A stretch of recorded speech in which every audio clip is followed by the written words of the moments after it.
नमस्कार, आत्मज्ञान ज्योतिष चैनल में आप सभी का स्वागत है। अभी हम बात कर रहे हैं मेष लग्न की, जिसमें हम ऑलरेडी बात कर चुके हैं कि मेष लग्न के 12 भावों में सूर्यदेव और चंद्रदेव और बुध का जो ग्रह हैं उनका क्या अलग अलग भावों में आपके जीवन पे प्रभाव पड़ सकता है। आज हम बात करेंगे मेष लग्न में गुरु का 12 भावों में क्या प्रभाव आपके जीवन पर पड़ता है। ये एक जनरल है आपके समझने के लिए, क्योंकि आपकी जो जन्म कुंडली होगी जो हम बता रहे हैं उस हिसाब से बिल्कुल ये चीज़ रहेगी जो हम बता रहे हैं। बट उसके अलावा गुरु किस ग्रह के साथ बैठे हैं वो पूरी तरीके से अच्छा प्रभाव दे पा रहे हैं नहीं दे पा रहे हैं, ये डिपेंड करता है। अगर गुरु आपकी कुंडली में राहु के साथ बैठे हैं तो गुरु चांडाल योग बनाते हैं। तो जो हम अभी बताएंगे कि गुरु का अच्छा प्रभाव जो आपको बताएंगे हो सकता है वो आपको पूरी तरीके से नहीं मिल रहा है। तो इस तरीके से हमारी दूसरे ग्रहों की स्थितियाँ भी निर्भर करती हैं। फिर भी ओवरऑल अगर देखा जाए तो गुरु का मेष लग्न के 12 भावों में क्या प्रभाव होता है वो हम आपको बताने जा रहे हैं। आप पहले अपनी कुंडली देखिएगा। अगर आपकी कुंडली मेष लग्न की है, यानी कि कुंडली के जो फर्स्ट हाउस है, इस फर्स्ट हाउस में यदि 1 अंक लिखा है इस फर्स्ट हाउस में, तो समझ आइएगा कि आपकी मेष लग्न की कुंडली है जिसमें येलो कलर है। ठीक है, अगर इस हाउस में नंबर 1 लिखा है तो आपकी जो जन्म कुंडली है, जो लग्न कुंडली है, वो मेष लग्न की है। ठीक है, तो अब हम बात करते हैं कि मेष लग्न की कुंडली में यदि फर्स्ट हाउस में ही गुरु आ जाते हैं, येलो कलर गुरु का है, ये येलो कलर हमने फर्स्ट हाउस में फिल किया है, यानी कि इस हाउस में अगर गुरु लिखा है आपकी कुंडली में तो आपके जीवन पे क्या प्रभाव देते हैं। देखिए, अगर मेष लग्न की कुंडली में लग्न में ही गुरु आ जाते हैं तो वो बहुत अच्छे होते हैं। ऐसा व्यक्ति यशस्वी होता है, बहुत उन्नति करता है अपने जीवन में, और अपने घर से बाहर अगर वो कुछ काम करता है, व्यवसाय करता है या जॉब करता है, उसमें उसको बहुत लाभ होता है और उसकी पहचान भी बहुत बनती है बाहरी क्षेत्रों में, बशर्ते यहाँ पर गुरु के साथ राहु ना हो, क्योंकि वो चांडाल योग बनाता है। और भी स्थितियाँ होती हैं गुरु की, तो अभी जो मैं आपको एक एग्जाम्पल के तौर पर बता रही हूँ वो राहु की बता रही हूँ, क्योंकि अभी रिसेंटली अभी जो करेंटली चल रहा है, जो वो गुरु चांडाल योग चल रहा है, हमने एक वीडियो बनाई थी कि गुरु बृहस्पति ने जब अभी गोचर किया है मेष राशि में तो गुरु चांडाल योग बना रहे हैं। इसका मतलब ये है कि आपकी मेष लग्न के जो लोग हैं उनके अभी लग्न में गुरु और राहु एक साथ बैठे हैं, तो अभी इतने अच्छा आपको असर दिखाई नहीं देगा। ठीक है, अभी हम बात कर रहे हैं मेष लग्न की कुंडली में गुरु का फल, जिसमें लग्न में यदि गुरु है, एक तो मैंने आपको बताया, दूसरा ये कि यदि आपके मेष लग्न की कुंडली में गुरु लग्न में होते हैं तो ऐसे व्यक्तियों को संतान का सुख बहुत अच्छा होता है, उनकी संतान अच्छी होती है। ऐसे लोग विद्वानी माने जाते हैं, पढ़ाई उनकी काफ़ी अच्छी होती है, कोई रोड़े नहीं आते, बशर्ते गुरु की तरीके से पीड़ित ना हो, उनकी जो डिग्री है वो अच्छी हो। हाँ, ऐसे लोगों को कहीं ना कहीं जो उनके लाइफ पार्टनर होते हैं, पति या पत्नी या व्यवसाय का क्षेत्र जो होता है, उसमें थोड़ा उनको अप्स एंड डाउन्स देखने को मिल सकते हैं। थोड़ा सा घर में कलह या बिजनेस में थोड़े अप्स एंड डाउन्स की थोड़े बहुत देखने को मिल सकते हैं, बट ज़्यादा नहीं। ऐसी जो कुंडली होती है वो अच्छी ही मानी जाती है, लेकिन थोड़ी बहुत कठिनाइयाँ आपको देखने को मिल सकती हैं इन क्षेत्रों में जिसमें अभी हमने बताया। अब ओवरऑल अगर देखा जाए तो ऐसे लोग यशस्वी होते हैं, उनके पास धन बहुत होता है, अच्छा धन होता है, पैसा खूब रहता है, भाग्यशाली बहुत माने जाते हैं ऐसे लोग, सुखी होते हैं और बहुत धर्मात्मा लोग होते हैं, ऐसे विद्वान होते हैं और बुद्धिमान होते हैं। तो अभी हमने बात करी मेष लग्न की कुंडली में यदि लग्न में गुरु है तो कैसे आप होते हैं। अब यदि मेष लग्न की आपकी कुंडली है और सेकंड हाउस में यदि गुरु हैं, आपके लग्न मेष है लेकिन सेकंड हाउस में यदि गुरु आते हैं, तो ऐसी जो स्थिति होती है उसमें आप लोग अगर अपने जन्म क्षेत्र से बाहर रहते हैं, मतलब जन्म क्षेत्र से बाहर अगर आपका कुछ संपर्क बनता है तो वहाँ आपकी भाग्य और धन दोनों की वृद्धि होती है। आपके शत्रु पक्ष की तरफ से आप परेशान होते हैं लेकिन हमेशा उसमें सफलता पाते हैं, आप हमेशा अपने शत्रुओं पर हावी रहते हैं, आपकी आयु भी काफ़ी अच्छी होती है। हाँ, एक चीज़ जो है वो ये है कि आपको कर्म क्षेत्र में रहता सब कुछ अच्छा है, लेकिन कहीं ना कहीं अगर आप राज्य सरकार से जुड़े हैं, है ना, या राज्य सरकार से कोई लाभ चाहते हैं, तो वहाँ थोड़ा बहुत आपको असंतोष रहता है, आपके आगे बढ़ने में थोड़ी कठिनाइयाँ आती हैं। क्यों? क्योंकि जो गुरु की दृष्टि है वो उनकी जो 9th दृष्टि है, जो 9वीं उनकी दृष्टि है वो नीच दृष्टि है ना, तो ऐसी स्थिति बन सकती है। दूसरा ये कि आपके पिता के साथ भी कभी कभार आपकी अनबन होती है। तो अभी हमने बात किया मेष लग्न की कुंडली में यदि सेकंड हाउस में गुरु होते हैं तो क्या प्रभाव देते हैं। अब हम बात करते हैं मेष लग्न की कुंडली में अगर थर्ड हाउस में गुरु होते हैं तो कैसे होते हैं। आपके भाई बहन हैं, उनके सुख में थोड़ी बहुत कमी करते हैं, मेहनत करने से ऐसे लोग कतराते हैं। पार्टनर का अगर होता है, आपकी हस्बैंड या वाइफ हैं, तो उसमें भी आपको थोड़ा बहुत असंतोष रहता है हमेशा। हालांकि आप भाग्यशाली होते हैं, मेहनत ज़्यादा नहीं करेंगे तब भी आपका भाग्य आपके साथ देगा। ईश्वर में आप मन लगाएंगे, धर्म के काम में आपकी रुचि होगी, धर्म कर्म में। और थोड़ा सा पैसों की दृष्टि से अगर देखा जाए तो थोड़ा सा असंतोष कभी कभी होगा, फिर भी आप मेहनत कम करेंगे, उस हिसाब से आपको जो है भाग्य आपका साथ रहेगा। अब हम बात करते हैं मेष लग्न की कुंडली में चौथे घर में यदि गुरु हो तो कैसे रहेंगे।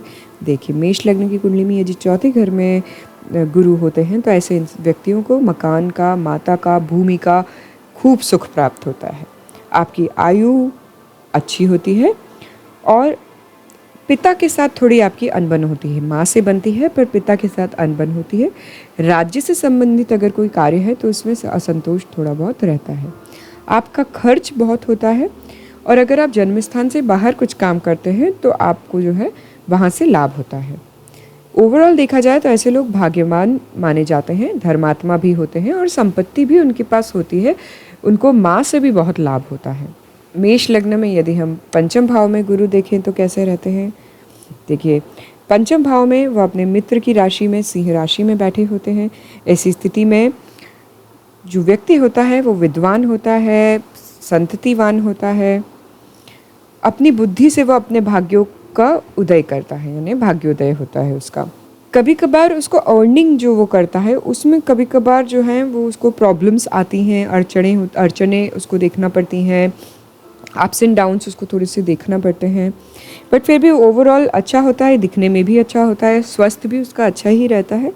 तो ओवरऑल देखा जाए तो ऐसे लोगों के पास पैसा होता है, थोड़ा बहुत कभी कभार अप्स एंड डाउन्स हो सकता है गोचर के हिसाब से। और जन्म कुंडली में यदि इधर होता है तो क्योंकि वो कुंभ राशि में वो देख रहे हैं तो पैसों में कभी कभार थोड़ा बहुत आपको देखने को मिल सकता है। बट फिर भी आप अपनी बुद्धिमानी से सारी जो हैं व्यवस्था अपनी बढ़िया कर लेते हैं। आप धर्मात्मा भी होते हैं और आकर्षक व्यक्तित्व होता है ऐसे लोगों का। आपको संतान का सुख अच्छा होता है, आपकी संतान अच्छी होती है, आप बुद्धिमान माने जाते हैं। अब मेष लग्न की कुंडली में यदि सिक्स्थ हाउस में गुरु होते हैं तो कैसे होते हैं। देखिए, यदि सिक्स्थ हाउस में आपके गुरु हैं मेष लग्न की कुंडली में तो आपको हमेशा ऐसा लगता है कि आपका भाग्य आपका साथ नहीं दे रहा, पर आपकी भाग्योन्नति होती है। वो आपको मन में ऐसा हमेशा लगा रहता है, लेकिन आपकी भाग्योन्नति होती है। थोड़े बहुत अप्स एंड डाउन्स आते हैं पर आपका काम हो जाता है जो आप चाहते हैं। शत्रु पक्ष पे भी आप हमेशा हावी होते हैं।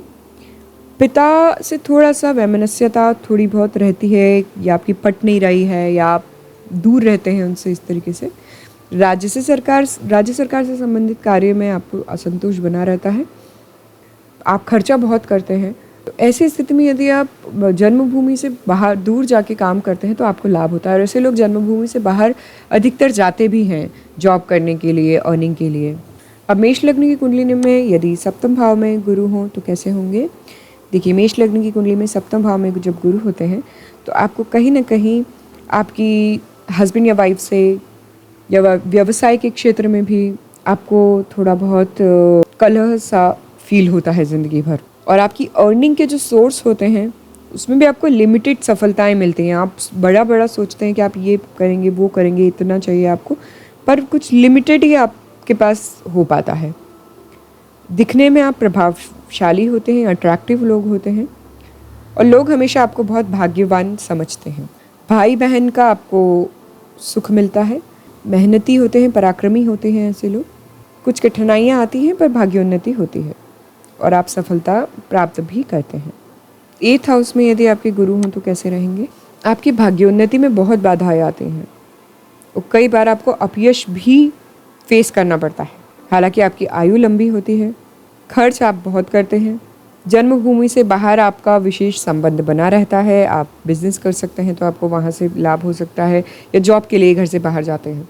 धन और कुटुंब का सुख आपको सामान्यतः मिलता है। माता का, भूमि का और मकान का सुख भी आपको प्राप्त होता है। 9th हाउस में यदि देखें गुरु, जो मेष लग्न की कुंडली में यदि गुरु हैं तो ऐसे लोग बहुत भाग्यशाली माने जाते हैं, बहुत अच्छा माना जाता है। 9th हाउस में स्वाग्रही गुरु जब बैठते हैं खुद की राशि में, मेष लग्न की कुंडली में, क्योंकि कारक ग्रह हैं, उस हिसाब से बहुत भाग्यशाली माने जाते हैं। और ऐसे लोग बहुत धर्मात्मा भी माने जाते हैं, धर्म कर्म में रुचि होती है और बहुत अच्छे माने जाते हैं।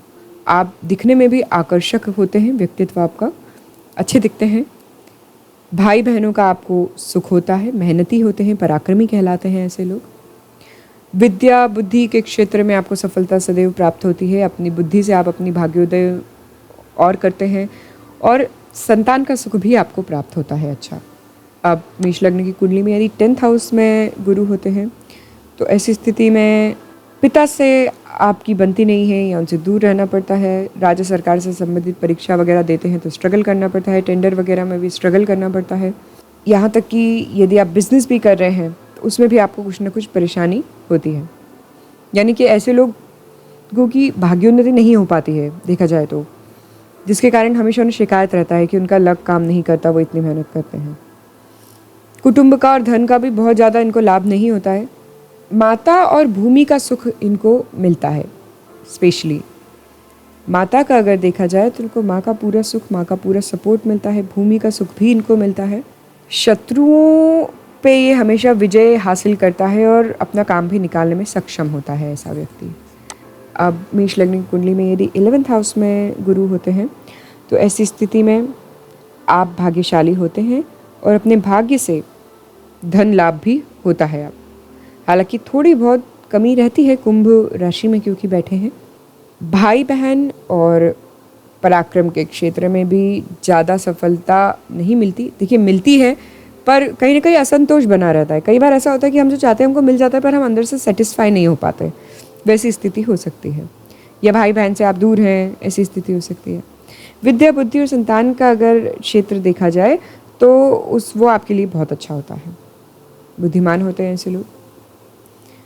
पार्टनर के साथ, हस्बैंड या वाइफ हैं, उनके साथ थोड़ी बहुत अनबन रहती है, लेकिन कोई बहुत ज़्यादा परेशानी की बात नहीं होती है। व्यवसाय के क्षेत्र में भी थोड़ी बहुत ऐसे लोगों को परेशानी हो सकती है। अब यदि हम 12th हाउस की बात करें, मेष लग्न की कुंडली में यदि 12th हाउस में गुरु होते हैं तो ऐसे लोगों का खर्च बहुत होता है। लेकिन अगर ऐसे लोग जन्मभूमि से बाहर जाके नौकरी करते हैं या व्यवसाय करते हैं तो उनको बहुत उसका जो है लाभ मिलता है जन्म क्षेत्र से बाहर जाके। ऐसे लोगों को माता का, मकान का और भूमि का सुख भी मिलता है बहुत अच्छा। और अपने शत्रुओं पर भी ऐसे लोग विजय प्राप्त करते हैं। आयु इनकी अच्छी होती है। ओवरऑल देखा जाए तो अच्छे होते हैं यहाँ पर बृहस्पति पर, क्योंकि शुभ ग्रह हैं और 6, 8, 12 में शुभ ग्रह अच्छे नहीं माने जाते हैं। तो इस कारण से, क्योंकि व्ययेश बैठे हैं 12th हाउस में बैठे हैं, तो ये जितनी भी चीज़ें आपको बताई हैं इन सबको पाने के लिए आपको संघर्ष करना पड़ सकता है। क्योंकि गुरु अच्छे ग्रह होते हैं, वो ज़्यादा नुकसान नहीं करते हैं, फिर भी आपको कई बार जीवन में संघर्ष का सामना करना पड़ सकता है सारी चीज़ों को पाने के लिए। या मिलता भी है तो कहीं ना कहीं एक असंतोष किसी न किसी चीज़ का आपको बना रहता है। तो आज हमने बात करी मेष लग्न की कुंडली में गुरु का 12 भाव में क्या प्रभाव रहता है। और आप यदि कुंडली अपने दिखाना चाहते हैं, कुंडली विश्लेषण करवाना चाहते हैं, तो आप स्क्रीन पर जो हमारा नंबर है उस पर व्हाट्सएप पे आप मैसेज कर सकते हैं। उसके चार्जेस लगते हैं, हम आपको चार्जेस भी बता देंगे। सो ये वीडियो देखने के लिए धन्यवाद। जय श्री कृष्णा। ओम नमः शिवाय।